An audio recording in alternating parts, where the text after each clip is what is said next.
Olá, turma do nono ano, vamos à nossa aula de artes dessa semana. Vamos começar com as correções. As correções iniciam na página 89, que foi onde era para nós fazermos uma continuação do desfecho dessa situação que tem no texto. Como é uma resposta pessoal, vocês quase que certeza todos acertaram, a não ser que tenham cometido uma grande bobagem ou não fizeram. Aí o erro é cruel e vai perder ponto. Mas, continuando. Vamos lá. Nota: de acordo com seus conhecimentos, complete as frases a seguir com as palavras do quadro abaixo. São autos teatrais, presente, rúbricas, Samuel Beckett e personagem. Em uma peça teatral, tudo acontece no tempo presente. As ações dos personagens estão presentes nas rúbricas e diálogos. Nos autos teatrais, os personagens funcionam como alegorias, sem aprofundamento psicológico. Uma das características do dramaturgo Samuel Beckett é que as suas peças, sentimentos complexos, como a angústia e a dificuldade de comunicação, são tratados por meio de situações bastante simples, com poucos elementos narrativos. Então, tinha uma atividade prática que a gente não fez. E vamos agora para a nossa próxima atividade. Capítulo 6, Fábrica de Sonhos, a sétima arte, o cinema.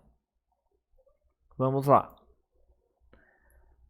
Seja no escuro do cinema, no sofá da casa ou na tela do celular, no interior de ônibus, um filme, como toda obra de arte, pode fazer pensar, rir, sentir medo e emocionar. Ficção, documentário, animação, curtas ou longas metragens, a arte do cinema é múltipla e cativante. E nesse período vamos compreender um pouco sobre como funciona sua magia. No caso, as imagens que vemos aqui é do filme do Harry Potter, onde tem o Harry Potter e a Luna Lovegood. Que profissionais e equipamentos você consegue identificar na imagem? Que tipo de filme mais agrada a você e por quê? Muito bem. No caso aqui vemos o operador de som, esse cara com esse balão aqui que serve como luminária para melhorar a luz, câmera, esse cara aqui diz quem é o enquadro, a galera do áudio e os atores. No caso, o cenário aqui é um cenário real, não é um estúdio. É uma chamada de... Agora me fugiu o nome à cabeça, mas seria uma tomada externa. Quanto ao filme, no caso, cada um de vocês, né, escolhe. No meu caso é ficção científica, ação e destruição. Muito bem. Luz, câmera, ação. Agora a gente vai ver um pouquinho como surgiu todo o cinema. Ele não surgiu assim do nada. Foi todo um processo com invenções, criações, até chegar ao que vemos hoje como cinema. Quando o cinema surgiu, ele era considerado uma invenção sem futuro. Contrariando essa ideia, hoje ela é reconhecido como uma forma de arte e algumas gerações vêm encantando o público. Você certamente já assistiu filmes e vivenciou diferentes experiências por meio deles. E já se perguntou como essa arte surgiu?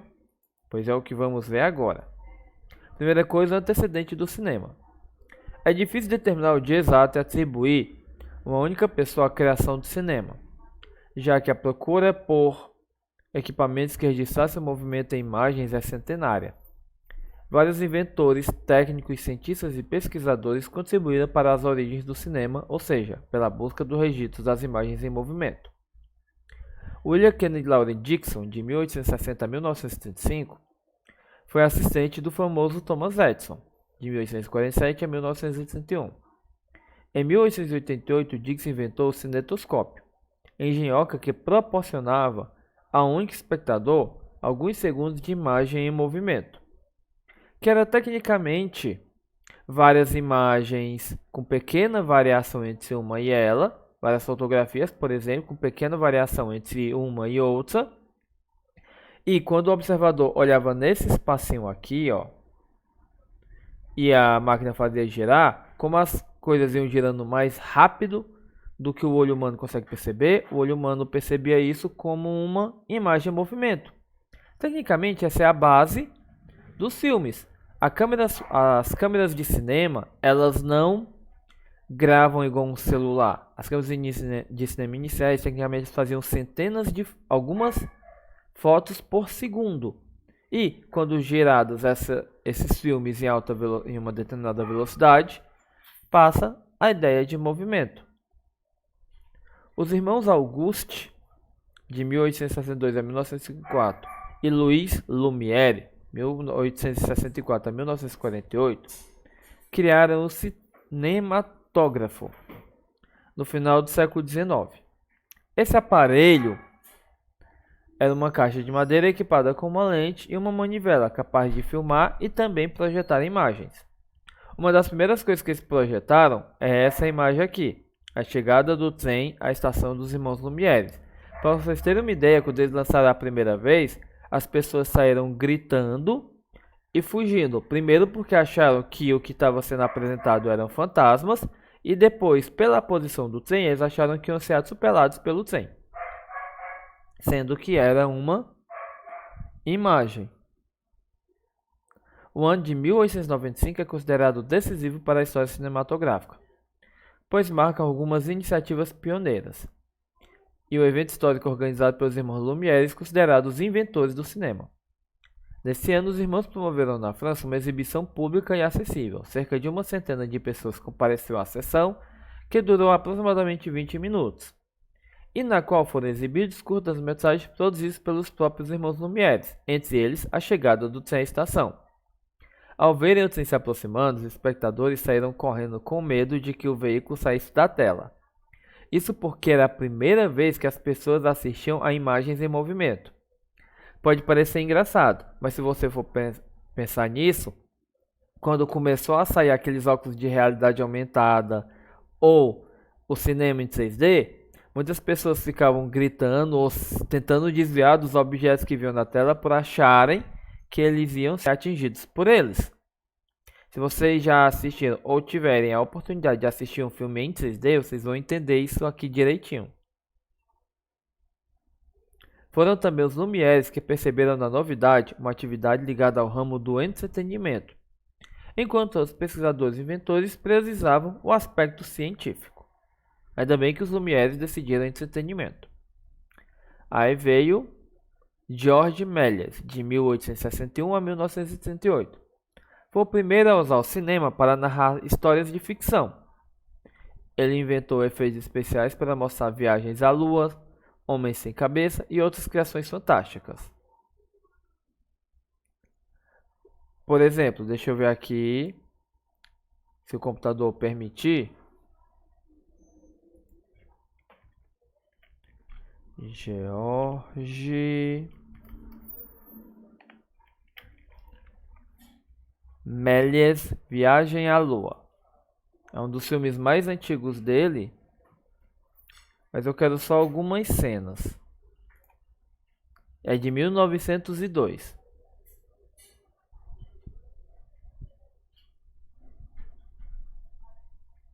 Ah, não tem som, porque nessa época o cinema era mudo.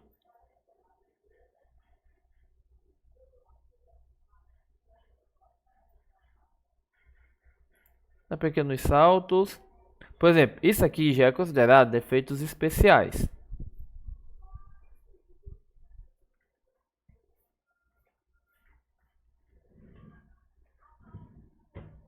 Como por exemplo, isso tudo, essas pequenas mudanças, essas cenas, são vistas como efeitos especiais daquela época, que já era muita vantagem. Por quê? Porque eles não tinham nenhum aparato de alta tecnologia, era tudo feito com papel ou mudança de câmera. Por exemplo, vamos ver se tem aqui. Efeito de câmera, cinema antigo.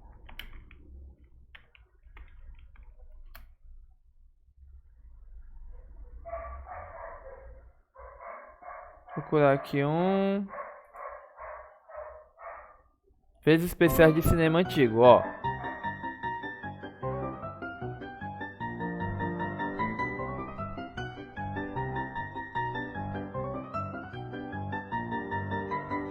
Tudo é questão do ângulo da câmera.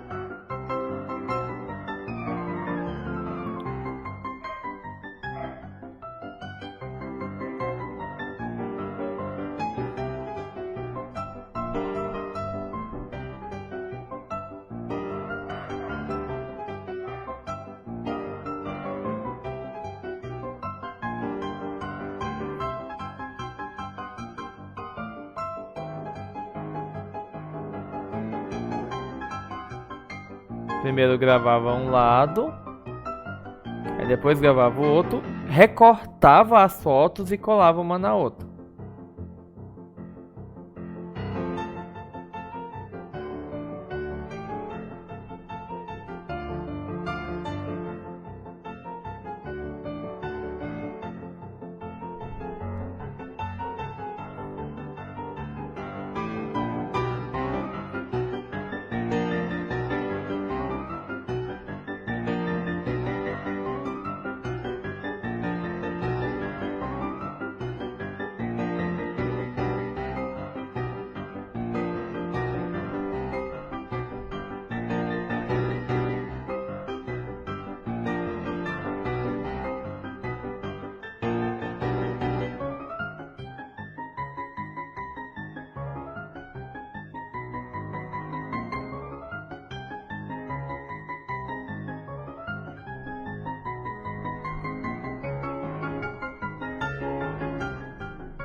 No caso, essa última, eles usam o esquema de gravar de trás para frente.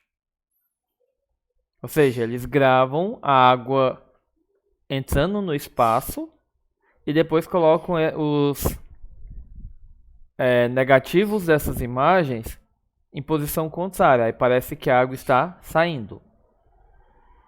No caso, a gente viu que eram cenas de efeitos especiais do cinema mudo. Que no caso, um dos principais, como a gente vê ali, né, tinha um do Charlie Chaplin. Nos primeiros 32 anos do cinema, não existia tecnologia que gravasse e reproduzisse sons e imagens ao mesmo tempo. Os cineastas recorriam à expressividade dos atores e às legendas para contar histórias. O ator e diretor Charlie Chaplin foi um dos maiores astros da era do cinema mudo, mundialmente conhecido por seu personagem Carlitos. Pesquisem depois e assistam o filme. Algum filme do Charlie Chaplin. É muito bom. E é todo em cinema mudo, mas você consegue entender a história completamente. No caso, vem o cinema animado. As experiências com o cinema de animação são anteriores à própria invenção do cinema. O curta de animação O Vapor Willie, de 1928, é famoso por ser o primeiro desenho animado com o som da história.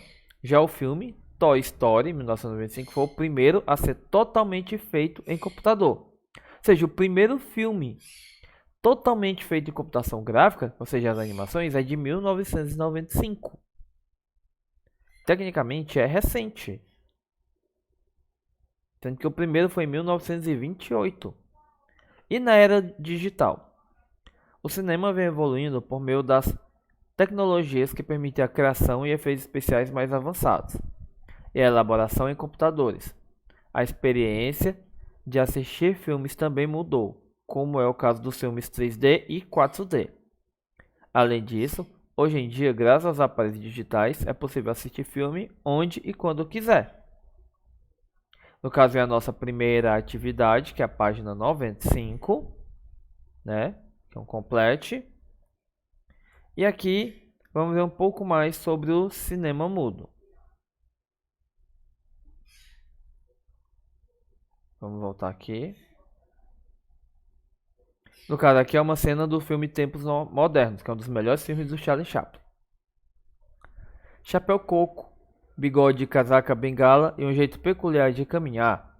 Assim era Carlitos, o inconfundível personagem criado por Charlie Chaplin. Com a ausência de falas sonorizadas nos filmes criados entre 1895 e 1927, os atores exageravam nos gestos e faziam muita mímica. Suas expressões corporais e faciais diziam tudo. Nasce assim o ícone do cinema mudo. Depois, mesmo com o surgimento do cinema falado, Charlie Chaplin continuou dirigindo e estrelando filmes mudos. No filme Tempos Modernos, de 1936, faz uma crítica ao trabalho alienante numa linha de montagem industrial. Cena de abertura de tempo moderno mostra um rebanho de ovelhas espremendo-se em trote acelerado. Logo a seguir, vê-se uma multidão de pessoas apressadas saindo pela escada de uma estação do metrô em direção a uma grande indústria para mais um dia de trabalho. Com essa edição, o filme associa o tratamento recebido pelos operários àqueles dispensados aos animais. Em outro momento do longa, devido ao trabalho repetitivo e à alta carga horária de produção, Carlinhos acaba tendo os movimentos alterados descontroladamente. Ele provoca convulsões, repetindo a exaustão o movimento que é exigido em seu trabalho em outras situações cotidianas. Além disso, para não perder tempo no trabalho, o personagem é submetido a uma máquina de comer, para que se alimente mais depressa. Em outra cena, a pedido do patrão, a velocidade da esteira é aumentada, até chegar ao limite das possibilidades dos operários de acompanhá-la. Carlinhos, tentando seguir o ritmo, entra em crise e é engolido pela máquina. Ao ser retirado no meio das engrenagens, ele continua a querer apertar tudo o que lembra o parafuso, como narizes e botões de roupas. Então, só que o cinema não é só o que acontece na telinha, isso acontece muito mais por trás das câmeras. Lembre-se, toda vez que a gente vai fazer alguma apresentação do momento cultural, eu sempre falava que o trabalho, às vezes por trás da câmera, é tão ou mais importante que é o que acontece lá na frente. Ou seja, que é a preparação, caracterização, som, direção e tudo mais. Vamos ver cada um deles. Charlie Chaplin assumia várias funções em seus filmes. Além de ator, ele era diretor e até fazia trilhas sonoras para suas películas. Na maioria das produções cinematográficas existem vários profissionais, cada um especializado em uma tarefa. A seguir, vamos conhecer algumas áreas e funções presentes em uma equipe de cinema. Diretor é o grande regente do filme, é quem coordena e dirige as cenas. Alguns diretores criam um estilo inconfundível, como é o caso de Alfred Hitchcock, conhecido por seus filmes de suspense.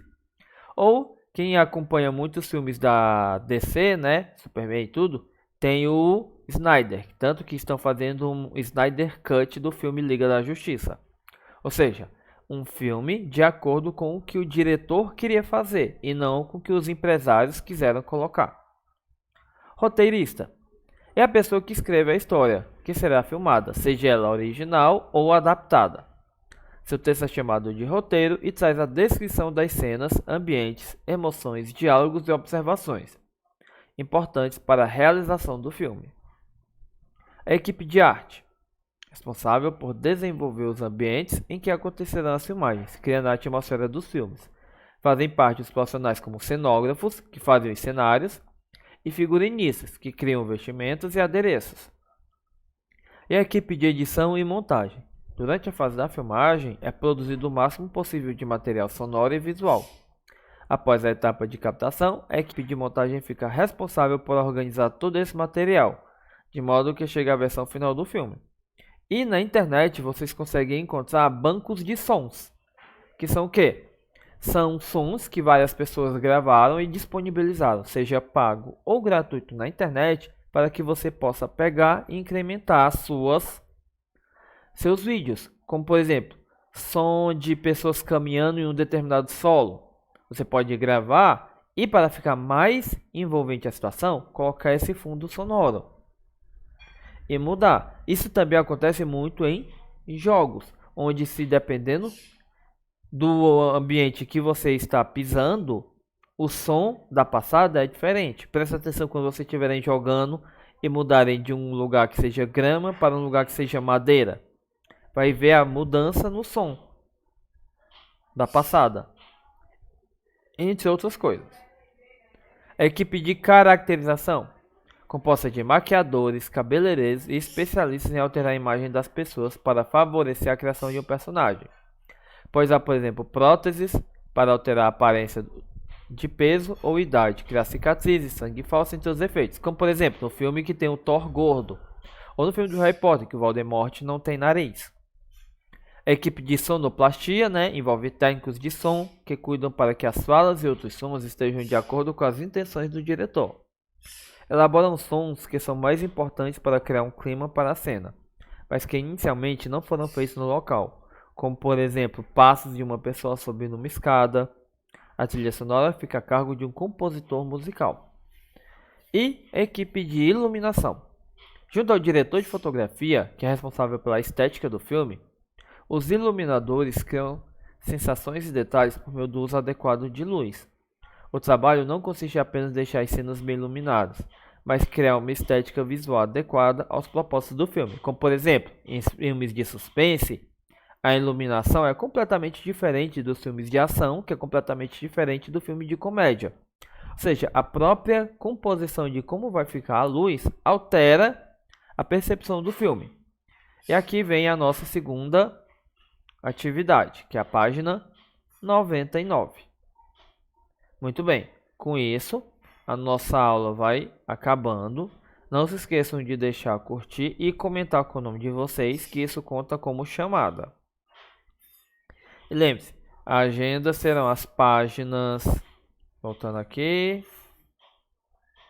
95 e 99. Com isso a nossa aula vai chegando ao fim. Bons estudos, tchau.